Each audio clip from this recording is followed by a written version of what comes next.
Movie की start में हम के नाम की एक लड़की को देखते हैं जो कि स्टेशन पे अपने ट्रेन का इंतजार कर रहा था। और तभी उसकी नजर अपने बचपन के दोस्त केटो पे पड़ती है, लेकिन फिर भी वो दोनों आपस में कोई भी बात नहीं कर रहे थे। और तभी एक आदमी रेलवे पटरी पे गिर जाता है और केटो उसे बचाने के लिए कूद जाता है, लेकिन उसकी मदद करने के लिए कोई भी नहीं आगे आता है, यहाँ तक कि उसका जिगरी दोस्त के भी नहीं। लेकिन उनकी परवाह ना करते हुए केटो जैसे तैसे करके उस आदमी को पटरी से ऊपर पहुंचा देता है। अब केटो ऊपर जाने की कोशिश करता है, लेकिन तभी सामने से एक ट्रेन केटो की ओर आने लगती है। ये देखने के बाद के तुरंत ही केटो की मदद करने के लिए आगे बढ़ता है और उसकी मदद करने के चक्कर में वो भी ट्रेन की पटरी पे गिर जाता है। सामने आ रही ट्रेन को देखकर वो दोनों अपनी मौत को अपना चुके थे, लेकिन तभी उनकी आग एक सफेद रूम में खुलती है जहाँ पे कुछ लोग पहले से ही मौजूद थे, और साथ ही वहाँ पे एक काले कलर की बॉल भी पड़ी हुई थी। अब वो दोनों वहाँ से बाहर निकलने की पूरी कोशिश करते हैं, लेकिन वहाँ पे मौजूद सभी खिड़की दरवाजे बंद थे। अब वो दोनों निराश होकर आके उसी बॉल के सामने बैठ जाते हैं और उन्हें कुछ भी समझ में नहीं आ रहा था कि अब वो लोग क्या करें। लेकिन तभी एक आदमी आके उन्हें बताता है कि वो लोग मर चुके हैं, और तभी उस बॉल में से एक लेजर लाइट निकलती है जिससे एक लड़की का रूप बन जाता है। उसे देखने के बाद वो लोग उन दोनों को बताते हैं कि ठीक इसी तरह से हम लोग भी यहाँ पे आए थे। जिसके बाद उस बॉल पे एक मैसेज दिखाई देता है जिसमें लिखा हुआ था कि वो सभी लोग अपनी जिंदगी अब पूरी तरह से गंवा चुके हैं और अब उनके आगे की जिंदगी का फैसला अब ये बॉल करेगी। जिसके बाद उस बॉल में एक अजीब तरह के लड़के का चेहरा बनता है और कहा जाता है कि इसे ढूंढो और इसे जान से मार दो। जिसके बाद वो बॉल उन्हें कुछ सूट और एक बंदूकें देती है। जब वो लोग उसे लेने के लिए बॉल के पास जाते हैं तब वो लोग देखते हैं कि उसके अंदर एक आदमी बैठा हुआ है जो कि फिलहाल तो अभी बेहोश था। सभी सूटकेस में उनके नाम लिखे हुए थे जिसमें काफी ज्यादा पावरफुल सूट रखे हुए थे, लेकिन किसी मोटो के अलावा किसी और के अंदर वो सूट पहनने की हिम्मत नहीं थी। और तभी के की नजर निसी पे पड़ती है जो कि पहले से ही वो सूट पहनी हुई थी। सभी लोग अपनी बंदूक को रेडी कर रहे थे। अब इन सभी की नजर उस बॉक्स में लगे हुए टाइमर पे पड़ती है, जिसके बाद ये सभी लोग अचानक से वहां से गायब होने लगते हैं। अब कुछ देर बाद हम देखते हैं कि वो लोग कमरे से बाहर एक रोड पे हैं। यहाँ पे आने के बाद उन लोगों को लगता है कि अब वो लोग अपने घर पे वापस जा सकते हैं, लेकिन तभी निसी उनके सामने आते हुए कहती है अमेरिका के वो लोग एक ट्रायो नाम के टीवी सीरियल के अंदर हैं। ये शो उसी के पिता के द्वारा बनाया गया था। ये शो जो जीतेगा उसे $1 लाख मिलेगा। और साथ ही वो बताती है कि वो खुद अपनी मर्जी से इस शो में आई है। और साथ ही वो सामने खड़े हुए एक अजीब से बच्चे को देखते हुए कहती है कि यही वो लड़का है जिसे हम ढूंढने के लिए यहाँ पे आए हैं, यही यूनियन है। ये सुनते ही सभी लोग उसे पकड़ने के लिए उसके पीछे भागने लगते हैं, लेकिन केटो और केसो मोटो वहीं पे खड़े होकर सब कुछ देख रहे थे। उधर वो सभी लोग यूनियन को घेर लेते हैं, लेकिन वो बच्चा पहले मासूम होने का नाटक करता है, लेकिन अगले ही पल वो उनके ऊपर थूकते हुए वहां से भागने लगता है और वो लोग उसे पकड़ने के लिए उसके पीछे भागने लगते हैं। उधर के और बाकी साथियों को ये बात समझ में नहीं आ रही थी कि वो सभी लोग यहाँ पे अकेले क्यों हैं और बाकी सब कुछ एकदम गोल गोल क्यों दिखाई दे रहा है। और तभी उनके पास से वही बच्चा यूनियन भागने लगता है। इसके बाद केटो और किसीमोटो भी उस एलियन के पीछे भागने लगते हैं और काफी मेहनत करने के बाद वो लोग उसे एक गैराज में घेर लेते हैं। इसके बाद हिरोशी ने अपनी बंदूक से उसके ऊपर गोली चला देता है, जिसकी वजह से उसका एक हाथ कट जाता है, लेकिन बदले में वो भी 3 लोगों को चोट पहुंचा देता है। जिसके बाद सभी ने उस एलियन के ऊपर गोलियां चलाना शुरू कर देती हैं, जिसके बाद वो वहीं पे मारा जाता है। ये देखकर सुजुकी को तो उल्टी आ रही थी, लेकिन हिरोशी को मजा आ रहा था और वो यूनियन के ऊपर तब तक गोली चलाता रहता है जब तक कि उसे आके रोकता नहीं है।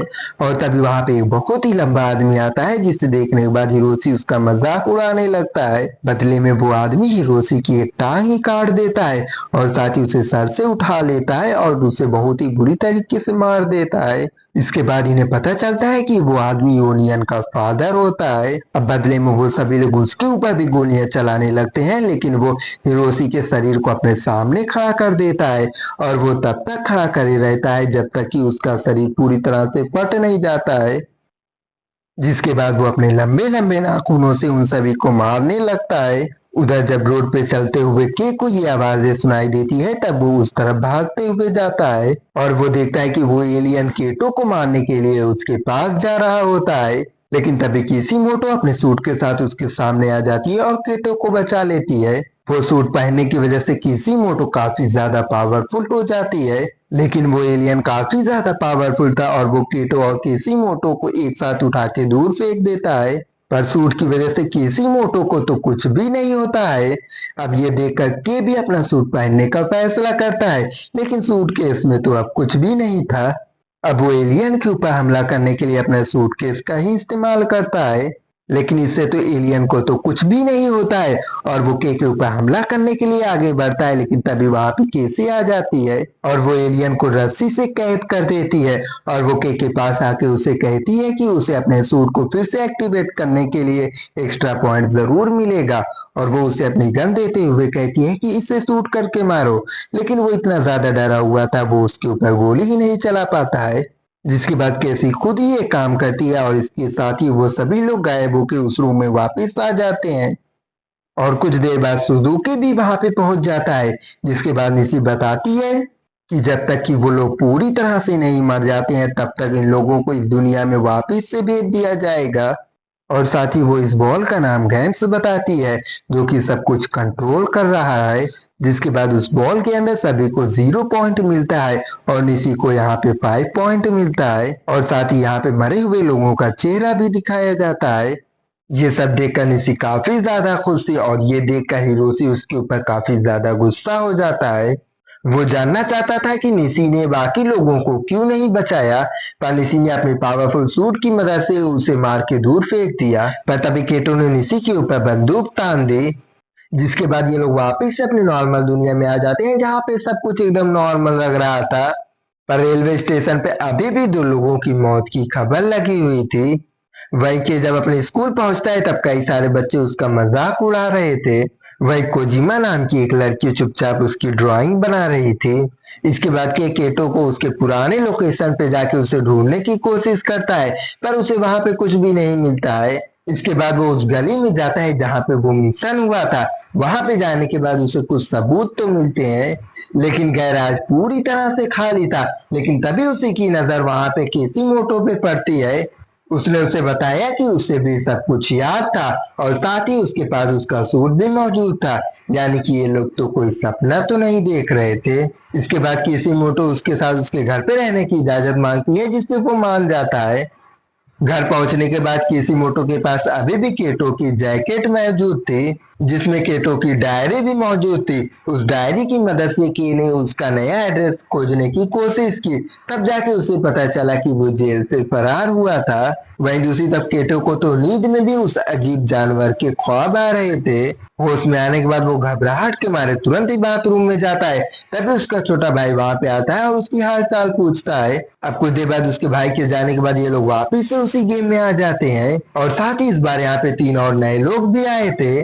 तभी उस बॉल ने उन्हें आज के मिशन के बारे में बताया, जिसमें उन्हें एक तनाका नाम के एलियन को खत्म करना है। और निशी उन्हें बताती है कि साथ ही वो लोग इस गेम से कभी भी बाहर नहीं निकल सकते हैं। ये लोग जितने लोग मरेंगे उतने लोग और आते जाएंगे इस गेम में। ये सुनते ही के समझ जाता है कि निशी ने कल उन तीनों को मरने के लिए बकरा बनाया था, ताकि वो इस गेम में कुछ नए लोगों को